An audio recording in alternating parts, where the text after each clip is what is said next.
did that. I want you to know. When we set our intention, when we focus on something, we create things that are better than we even dreamed possible. And I love this time of year because this is the time of year that I take personal responsibility for your prosperity. Because being rich is better than being poor. I know I've done them both. Having come into this world, the 5th child in 8 years, I had an older brother that looked around and said, "I don't think so," and went out very quickly.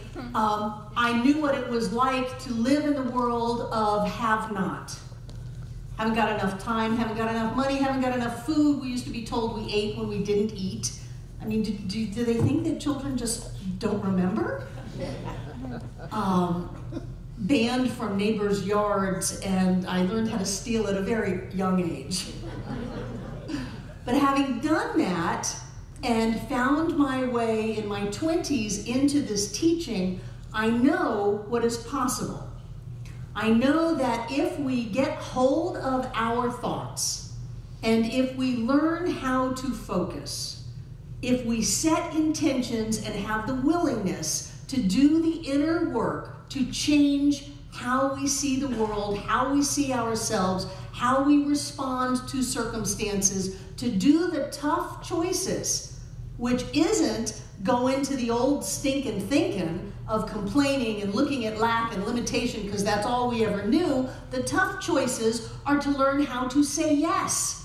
The tough choices are to learn how to open to all of the abundance and prosperity of life, to live a different life than the life we've always lived. If we're willing to do that, we can totally transform.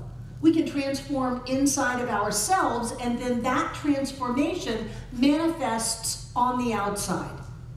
So many people think it's all about money. It's not all about money. Money is a byproduct. Money is an old thought. Don't worry about your money. Worry about your consciousness. For that matter, don't worry. Change your consciousness. Teach yourself, train yourself to think the thoughts that you want to live. And that means that when you awaken in the morning, you don't go, "Oh God, it's morning." You go, "Good morning, God." You say, "This is a great day. Today is a happy day. Today is the best day ever." Start to focus on what you've got. My goodness, you're waking up. That's a plus. Most of us slept in a house last night. Most of us had a bed with sheets. Most of us got in a car to come here today. Most of us ate. If we haven't eaten this morning yet, we ate yesterday. Most of us have clothes to wear with a change of clothes. We have choices in our lives, and yet still people can come into my office and go, "I don't have anything." Really? There are people that don't have anything. You have a lot. And so when we stop letting ourselves think the old limiting thoughts that say, you know, what is it, Murphy's Law? If it can go wrong, it will go wrong. I don't know who Murphy was, but he must have had a horrible life. I don't want that life. If it can go right, it will go right. The universe conspires for my good. Everything that happens, happens as a blessing in my life. I don't care what it looks like. If I can't see it yet, I just haven't looked long enough. Train yourself to think the thoughts that will give you the life that you want to live. When I found Science of Mind, not that it was lost, I was the one that was lost.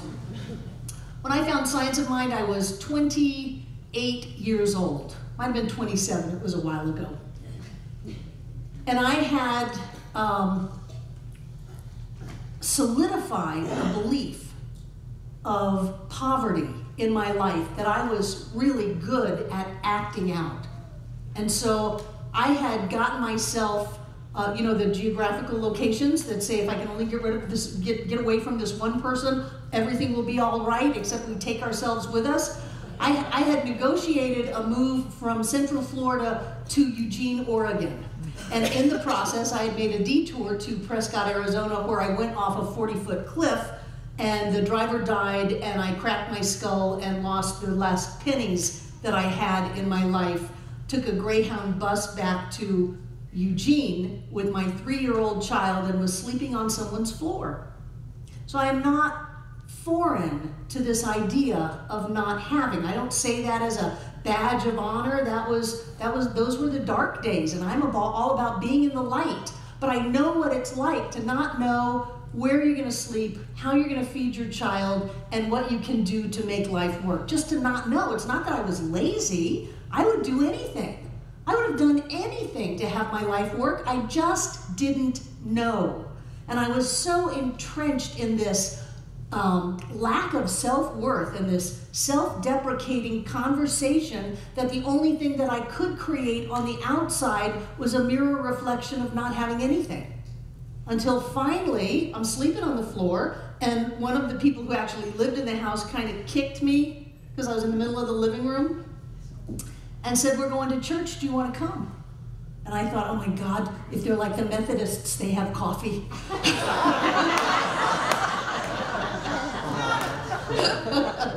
So I jumped up and threw on some clothes, not many that I had because I did manage to have all of my luggage lost in the plane ride out to Oregon. But I threw on some clothes and went, and for the first time in my life had some hope. Some hope that said there's a spark inside of you that is God itself, that anything is possible, that you are a powerful, creative, spiritual being, alive and well on planet Earth, and that the entire universe supports you in whatever you are choosing. And if you're having experiences that look like lack of support, that's because you're choosing them. You're standing before the buffet of life. And if you're walking away with an empty plate, it's not because there weren't things there for you. It's because of the way you see it and the choices you make, the words that you speak, the actions that you take. And if you change that, you can have a plate, a life filled full to overflowing. It was the first time that it was inside of me. And if it was inside of me, then I could do something about it. If it was some angry God up on a cloud that just never did like Barbara Fogelman. Isn't it weird how women change their names who didn't like Barbara? There was nothing that I could do about it. If the devil was in me, and I had been told that I was the devil's child, if the devil was in me, there was nothing I could do about it. But if it was me, if it was something that I just didn't know, that I hadn't seen, that I didn't understand yet, but I could do something about it, I was in. I was in, and I actually said to my teacher at the time, I will do anything you tell me to do. Tell me how to do this. I will do that. And so I started with affirmations and put little things up all over the house and colored them with crayons. And I started telling myself that I was wealthy and I was rich. I'm walking in Oregon because I can't afford the 35-cent bus fare. Telling myself how rich I am, how I have drivers, how I always travel in new cars. And when I finally did get a car, I would tell it how wonderful it was and how it drove in alignment with the mechanical laws of the universe and took me where I wanted to go, easily and directly, that it always started, and that it was beautiful and that I loved it. I always named my cars. And I started to have my life get better. Just a glimmer in the darkness, but a small light in a dark room, before you know it, lights up the whole room. So I started getting a hold of something. And before I knew it, I had a place to live, I had a job, and I was very involved in science of mind studies. I read everything I could get my hands on. I read the textbook over and over and over again. Ernest was my savior, because he told me that the entire universe is organized to support me, in that what I think about and what I create, I will get. That I have the power inside of myself. And it doesn't matter if it's never been done before. Sometimes we go, well, I can't do that. I've never done that before. Well, of course you haven't. That's why it's new. It doesn't matter if it hasn't been done before. That's actually how all of evolution happens. We do stuff that's never been done before. Things go from gills to lungs. Never happened before. We evolve. we grow. Although if you were here last week, it looks like we were planted. There's a part in the Bible, I happen to know the Bible very well. There's a part in the Bible that said the sons of God came and laid with the daughters of man. Sounds like ETs to me. Yeah. And then you find out that all of our DNA has been genetically modified. We are the GMOs.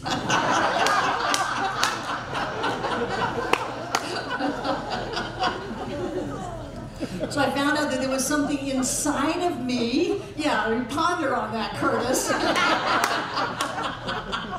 There's something inside of me that I can use, but I have to stop sabotaging myself so much. I have to stop defeating myself with this old negativity, always looking for what was going to go wrong, how things were not going to work out, how I didn't have what it took, how I couldn't do it because it had never happened. I had to stop.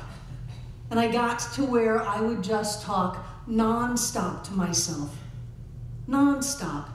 Because I knew there was a possibility of a better life. I always had. When I was 3, I would go up to strangers and say, I am a princess. Please help me find my right family. In other words, get me out of this craziness. I know there's something better. I knew that. And so when I got a chance to work it, I grabbed a hold of it. And ever since that time, I have been committed to giving people the tools to create prosperity. One of which things is money. We will learn how to have money in the Summer Prosperity series, but remember, money is a byproduct of consciousness. And so we learn how to establish consciousness. A consciousness of possibility, a consciousness of saying yes, a consciousness of expanding and accepting levels that we have never expanded into or accepted before. How much pleasure can you take? That's the question. People say, oh, I'm on a spiritual path. Great. My spiritual path is how much pleasure can I accept? How much money can I take in? How many people can I touch? And that includes you out there watching online. Check out our website. The New Science of Mind textbook in Russian is available in the world for free. It is my commitment to people, not only to teach them how to have money. You know, in the prosperity class, we used to do the unexpected income program, and then we caught a lot of flack for the word unexpected. Now we do the increased income program. And so we learn that we can pull money out of thin air. Not so that we can go around going, I can pull money out of thin air. We learn how to do that so that we don't hold ourselves back by saying, I can't afford it or I can't do it. I noticed that by not having the money to do things, we don't have to do them. Now that I have money, I find there's a lot of work involved in this. Because the answer now is yes, we can, instead of, oh no, we can't. We'll just have to sit on the sofa and eat bonbons and bemoan our fate. No, there's an action required in life once you've realized that money is never an issue and that if you want to do something, you can do it. I'm deeply committed to people having more than enough so that we can get on with the good work. The important work, the work about changing the consciousness of the planet. How in the world can I, at any level, facilitate an end to hunger when I'm hungry? When I don't know how to pay my bills? When I don't know how I'm going to pay my mortgage or my rent or put gas in my car? How can I do that? How can I know peace when I am so caught up in turmoil and fighting inside of myself because of the lack? I do that. I add to the global mess by not being clear inside of myself. And so my commitment is to not only be clear inside of myself that says, I am a powerful, creative, spiritual being alive and well on planet Earth. I, Barbara Waterhouse, am God in form. I can do anything. And by doing that, and by bringing other people along, then we've got hold of power. They say money is power. I don't believe money is power. Power is power. The power to create, the power to change, the power to uplift. That's power. Money will chase you down if you are clear. And if you are not clear, money will run and you will not know what happened other than you're just so confused and life is so hard, not realizing that by giving into confusion and having a difficult life, you don't get to have the money. But it's not just about money. I love what the increased income program says, is that true prosperity includes perfect health, perfect wealth, and perfect happiness. I'm a big fan of the happiness part.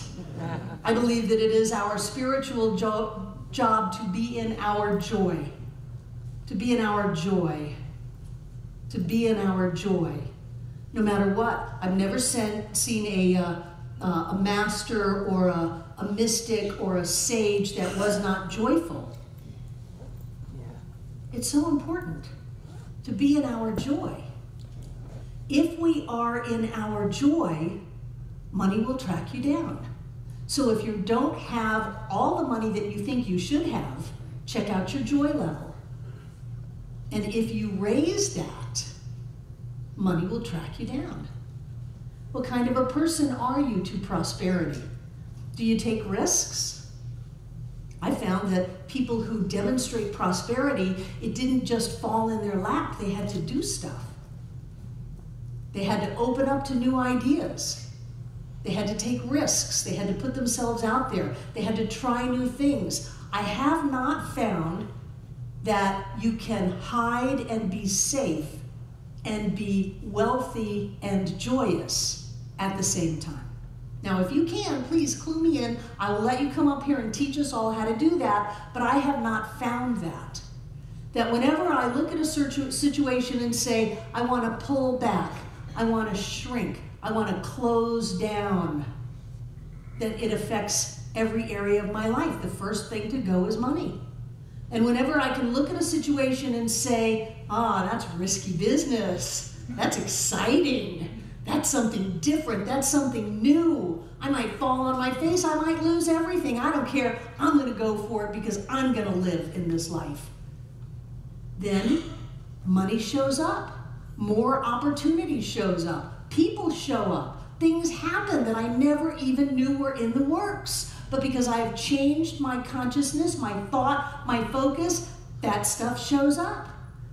So one of the things we're going to do over this 6-week rest of the Summer Prosperity Series class is to learn how to think. And some people will go, oh, Barbara, I don't want to do that. You're going to make me do these affirmations 1,000 times a day. Oh yeah, because your thinking is doing so great right now. We're going to learn how to think. We're going to learn how to make new connections in our brains. Because when we think the old thought over and over and over again, then what fires together wires together. The synapses in our brain literally grow together. And that's why some people come in here and say, this is just too hard. You're asking me to see the world a different way. You're asking me to feel a power within me that I've never known. You're asking me to live the life of my dreams. This is just too hard. Because you're all grown together in stinking thinking negativity. And so we learn how to pull those synapses apart and then give them something else at a higher thought to hold on to. And the only way I really know how to do that is to practice it. It's like going to the gym. You've got to start doing those repetitions over and over and over again. Going for a walk, you got to keep putting one foot in front of the other over and over and over again, and it grows muscles. We grow mental muscles that say anything is possible. The universe delights in supporting me. Everything comes together for my good. We grow mental muscles that say I am deeply loved. I am very important. I have great worth and value in the world. And then the outer reflects the inner. And all of a sudden we have all of this love and value and worth in physical form in our lives because we learned how to think those thoughts, and we learn how to get solid in them. Some people say we're crazy. Some people call us the prosperity church. Some people think all we care about is money. Those people haven't stayed very long. Because remember, money is a byproduct. Money is an afterthought. Money is what happens after you do the work inside of yourself. We did that treatment for freedom for almost 2 years before all of a sudden we found out we had to refinance. We had to. We didn't know. It was a shock. And all of a sudden, things have eased up so much. We did that treatment for freedom every day for almost 2 years before, out of the blue, something happened. We changed the consciousness. We released any sense of struggle or wrongdoing. We knew that we lived in an abundant universe where there's more than enough for all, and then it shows up because we did the work. So what is it that you want in your life? What is it that you want? How do you want to be in this world? There is a life of your dreams. And if you're already living it completely, hallelujah. Good for you. I've got a lot more work to do. I've got another book in Russian that's ready to go up on the website. I've got 10,000 people a month watching us on the other end of that camera. I feel committed to them. You can have more than enough no matter where you live, no matter what your government is doing, no matter what the socioeconomic status is you find yourself in. You can have more than enough because God lives inside of us. An abundant idea, an infinite idea is already within us. And wherever it is we focus, that's what we get. So it is incumbent upon us to learn how to focus, to open up to success, to open up to opportunity, to open up to this idea that the universe is conspiring for our good, that things are happening near and far, now and then, to make our lives better and better and better. It is incumbent upon each of us to take hold of this amazing power we have, the same power that calls forth into form all of creation, and to live the life of our dreams. It is not selfish. In my opinion, it is the noblest of deeds. To live the life of our dreams, to hold our light high, to have all of these wonderful things come into our world so that we can look at someone else who's got a really good story because they practiced it for a lot of years and say that is not the truth. Anyone and everyone can live a life of prosperity, of health, of happiness, anyone and everyone. And we know that because we've done it, because we've gone there. We've had that happen. I love it when someone homeless comes into the community. It's like, you just watch how quickly you get homed. Because we've done that. We've done that. It's like when someone comes and says, I got this diagnosis. Doesn't matter. We've already done that. We've already seen that healed and healthy and whole. It has nothing on us. We've already done that. We've done it in consciousness, and so the outer continues to reflect. I feel very strongly about this. I feel like everyone in the umbrella of my consciousness must have a wealthy life. So I want you to know that if you still want to be poor, now's a good time to run, because I am casting my consciousness on everyone in the center, everyone in this room, and everyone online. It is time on this planet for us to leave the idea of scarcity, lack, and limitation, which results in starvation, in wars, in disease, and move completely fully into the idea that says, God is what we are, and we have come here not to destroy, but to uplift. And we start inside of us, and when we do it, the outside must follow, because the outer is always the reflection of the inner, and so it is.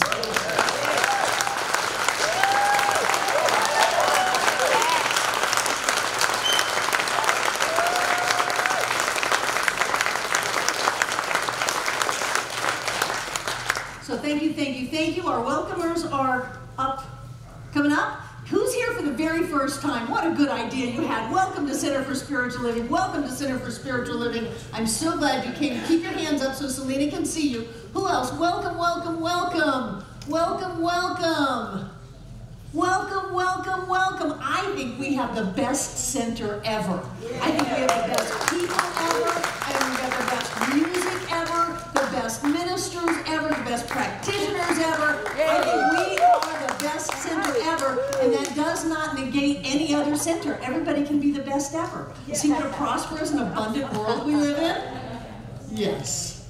These people have a card that says, welcome home. If you want to know more about what's happening at the center, you can give us your name and address. If you just want to know through email, we send out an email regularly, and just check email only, and we'll put you on our email list. But we have fantastic things going on. We just had one of the best fire walks we've ever had at this center. It was amazing. Amazing for people who walked, amazing for people who didn't walk. You don't have to do it, you experience it. Transformative, life-changing. We have things like that happen all the time, so we'll keep you informed. If you put your phone number down, I'll give you a call and check in. And I'm so happy that you came to this center today. Yeah. Now I'd like to invite our prosperity acceptors to come forward. Take out what you're going to give. Is that marathon training, Chris? She's training for a marathon. Yay! And I like to open up one hand, put the gift on it, and bring it close to my heart. Because what I know is that God is the source of all supply, whether it's money, whether it's time, whether it's energy, whether it's opportunity, whether it's businesses, whatever it is, God is the supply. God is the source. Because everything came out of that divine creative energy. We are God beings living in a God world. And so I know that this gift that we give right now goes to this center, but it carries us right along with it. That which we are, that which we know, every healing that we've had, every transformation that we have had. I know that our blessing goes with that gift, and I know that as we give, things happen, and the universe moves and gives back to us.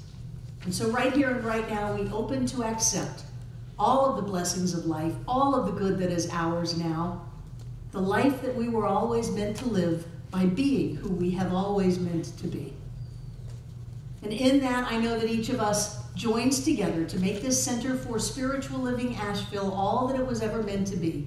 It is a place of peace, a beacon of light, a tower of strength, and a fountain of wisdom for everyone who calls this center home.